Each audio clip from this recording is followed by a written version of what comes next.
B2 Bayonetta, the witch with discerning eyes, goes on a journey to save her Umbran sister Jeanne from the depths of Inferno and fights using her signature guns Love is Blue. With easy-to-understand mechanics and a straightforward moveset, they are a great starting weapon in Bayonetta 2. For today's guide, I will be going over everything you need to know about all its moves and tips on how to get the most out of this weapon during combat. As always, if you find my guides useful and entertaining, please leave a like and comment, as doing so helps my channel grow and reach new viewers. With that, let's get started. Love is Blue's standard punch and kick attacks are quick and simple to use.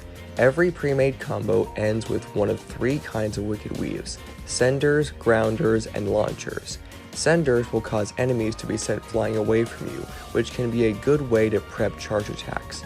Grounders will force enemies into the ground, making them temporarily immobile, allowing you to do a follow-up offering in-game or your own unique punish. Launchers will propel enemies into the air, allowing you to follow up with aerial attacks, which are way more versatile than ground attacks since enemies can't block or dodge while in an airborne state. Love is Blue's unique action is very straightforward, being a stream of bullets.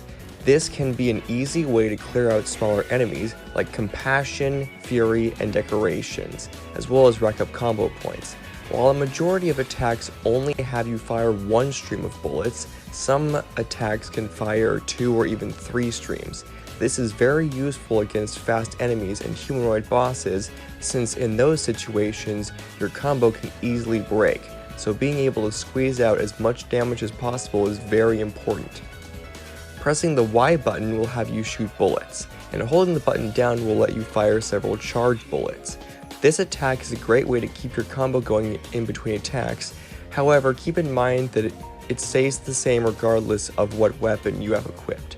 This covers the basic attacks. Now let's move on to advanced attacks. For the advanced attacks, they will be split into 2 parts, with the first being for spaced combos.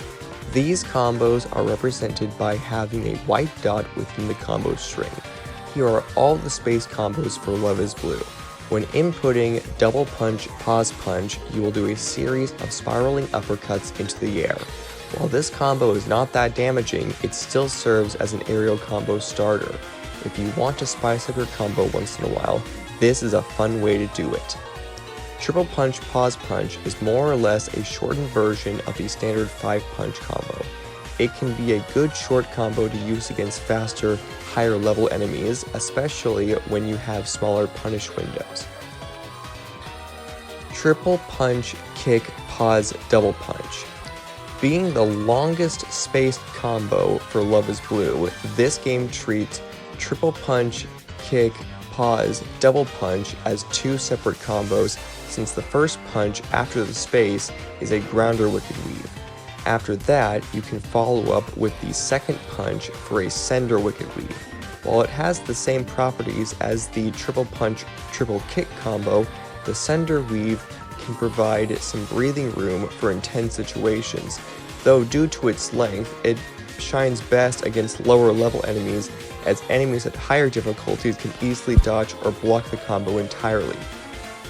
Triple kick, pause, kick functions the same as double punch, pause punch, with the only difference being that it includes a Wicked Weave at the end, though the Wicked Weave finisher only activates when you input an extra kick, since without the additional kick, the combo functions as an aerial combo starter. This concludes the space combos. Now let's move on to the directional input attacks. For part 2, we will go over the directional input attacks. These are performed by moving the left stick in the corresponding direction before inputting X or A. They are usually done by holding down R to lock on to an enemy, since you always face the enemy regardless on how you move.